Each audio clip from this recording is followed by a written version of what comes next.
So, part 2 of Northdark Divided. The current battle pass is now live. A chaotic affliction. You can see it just here in the campaigns tab, Northdark Divided. We click view campaign and we can see we can get a bunch of progress and get these rewards. The top track is all free and the bottom track you would have to have the premium pass in order to obtain them. Keep in mind that you can reduce the cost. Actually, there's no need anymore. We have a 30% discount, so you could buy the battle pass or the premium pass now at pretty much the best price possible. Is it worth it? In my opinion, no, unless you want any item from the Northdark Divided choice pack. Now, you do have to get progress to get any of these rewards. And to get progress, you need to be doing, like before, heroic encounters for 75 XP, random dungeon queue for 135, and a random skirmish or trial for 115. So that's very straightforward, right? Just keep in mind those heroic encounters have to be within the zone Northdark reaches. And to access that, you have to get 50,000 item level at this point to be able to unlock accessing that campaign and its area. But for the first 2 weeks, it was accessible to everybody and then you'd get scaled up. But once in the Northdark reaches, the heroic encounters that they refer to are these major ones like Prison Break, Fungal Frenzy, which will be over here where my mouse is, or From Darkness, which will be just down here where my mouse is. Those 3 major heroics is what you need to complete to get that progress for the battle pass. And ultimately, it should only take you just over 12 days to get that 4,000 points if you do each of them every day. Luckily, you have the reserve system where if you miss a day, it'll store up a pip and then you can use that, let's say, wait 3 days, then run 3 heroic encounters, and then wait another 3 days before you run another 3. And you'll get still the maximum amount of XP. Just be warned, you only have 5 weeks to fully complete the Battle Pass Part 2 if you're a free-to-play player. If you don't have the Premium Pass, then you only have up until February the 7th to complete Part 2, obtaining all those free rewards. So with that said, when we have a look at these rewards, they're free rewards, these top ones. And if you were to go and pay, you would unlock being able to get these ones, which aren't so bad, all things considered. Ultimately, the purpose of this video is to help you decide what to choose from the Northdark choice pack. If you're a newer player, you might not have all these items from the pack yet. They are items from previous battle passes, and if you have everything, well, you can get a legendary insignia from there. The rest of the rewards, fairly simple. You'll obtain them and you probably know what to do with them. An astral lockbox you'll open and you have a chance to obtain the following rewards from within it. You can always wait, and down the line they might change those rewards if you don't like what's in it. But right now there's pretty good selection there of some of the best slot companions. The coal moat will be bound once you obtain it, so you could still upgrade an enchantment and then go sell that enchantment if it's not bound. And otherwise, let's go back to this pack. What should you be choosing from within there? When you have a look at the entire list, you can see that it will give you the ability to either obtain the Neverwinter Hawk, the Neverwinter Standard Artifact Pack, the Neverwinter Knight, or the Repurposed Phylactery Artifact Pack, or the Glorious Panda Mount, or the Panda, or the Dragonfire, or again, your Legendary Insignia Choice Pack. So let's go through all of these and I'll give my opinions on them. So first of all, we have the Hawk. Now, this thing has 630 magnitude, which is pretty good, all things considered, when you compare it to magnitudes of your own powers. It can be quite similar to an encounter power. And the benefit of it is you can cast it every 30 seconds. And it's not going to be consumed or anything. So you can see when we go to our dummy and we cast it, your Hawk will go dive down and deal some damage. Overall, in a min-maxed endgame build, that Neverwinter Hawk will deal about 4% of your damage. So it's a pretty good contender to have in your belt slot here, and I would recommend it if you don't have anything else. However, there are other options in this pack. So next up, we move to the Neverwinter Standard Artifact Pack, and this will give you the option to obtain an artifact set. So you will equip that on your neck, your waist, and then also in one of your artifact slots. And that'll give you this entire set, which would just give you 3% combat advantage. Ultimately, the set at this point has kind of been power creeped. Yes, it's a mythic set, but it only has 1300 item level.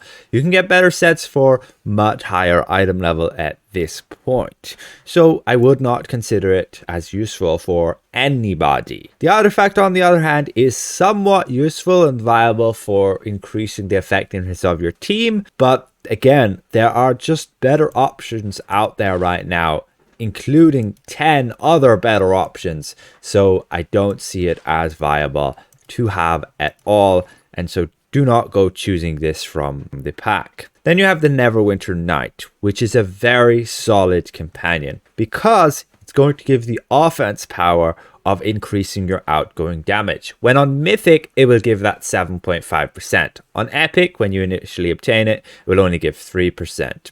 You could also run him as summoned as a support to increase the defense of your allies, but nobody really does that. And then you can see it's going to go in your companions page, and I personally do use it. As there you go, we have the Neverwinter Knight in our setup of equip powers from our companion bonuses. You would also have a companion summoned. And yeah, right now on a min-max build, it is a companion you would want for the damage increase. But there are, again, other options in this pack. And so let's hold off on choosing that just yet. Let's go through the rest. So next up, we have the repurposed phylactery artifact pack. And again, this will give you a set.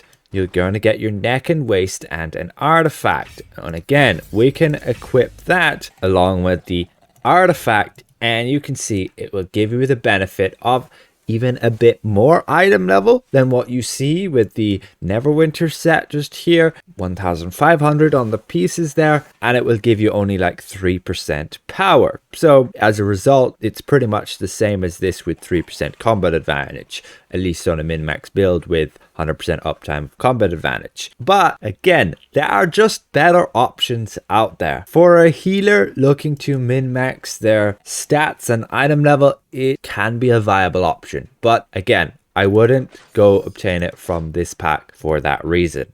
And as for the artifact itself, yes, it is one of the best artifacts for healing you, especially when on Mythic. And I would run it in PvP, but yeah, outside of that, it doesn't really have any use for artifact calls for PvE content. So I wouldn't take it from this pack. So that's a big no-no as well.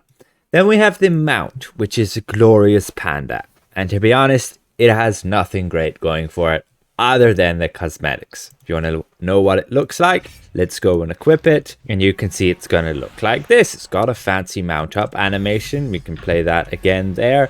And there you go. You can ride around on the mount with your, let's say, Chinese festive theme right there. But ultimately, it's purely cosmetic. So only take it if you really want it, but it's not going to benefit your character in any way with regards to power. So I wouldn't take it personally. Next up is the Panda Companion. And, well, this is pretty underwhelming. It is an augment companion, so it would follow you around if you had it summoned, giving you crit strike, accuracy, and forte. Alright, offensive stats. But again, there are better options out there for DPS players, and at this point, min-maxers, for endgame at least, are going with strikers to help you out a bit better, and you are better off with a striker for solo content, just to gain that extra combat advantage benefit by flanking enemies. As for its powers, again, nothing too great there, nothing too fancy. The offensive power, not really meta. There are, again, better options than it. So I wouldn't take the Panda Companion either. Then we have the Dragonfire, which is a very competitive belt item. And right now, it deals on average about 6% of your overall damage. But again, that is in boss fights. So it's kind of just directly competing with the Hawk. And overall, the Hawk feels a lot more clunky to use. It's very easy to cancel it and end up having it deal no damage and having to go and try cast it again. The Dragonfire is far more smoother. You go, you slot it in your belt item, and then you can go cast it against your dummies, and there you go, you get your damage. It also has an AoE effect where it can deal that damage against multiple enemies in a line in front of you. Overall, the Dragonfire, in my opinion, is far superior to the Hawk with regards to just overall damage. The Hawk, on the other hand, could be considered a tiny bit better for like burst damage when you need the damage instantly. But for me, the cast time just makes it too painful to use regardless. So for me, it's the Dragonfire all the way, and I would recommend it. I would highly recommend it from this choice pack. If you have already like the Hawk, you cannot use both the Hawk and the Dragonfire. It won't let you equip it in that slot. You get an error. You can only have one of those damage type belt items, including like your doohickey. You cannot have two of them. And then the last option in this pack would be a legendary insignia. You would literally only take this if you had everything from this pack, or if you already have like the Knight and the Dragonfire, as those are the two, in my opinion, best items from this pack.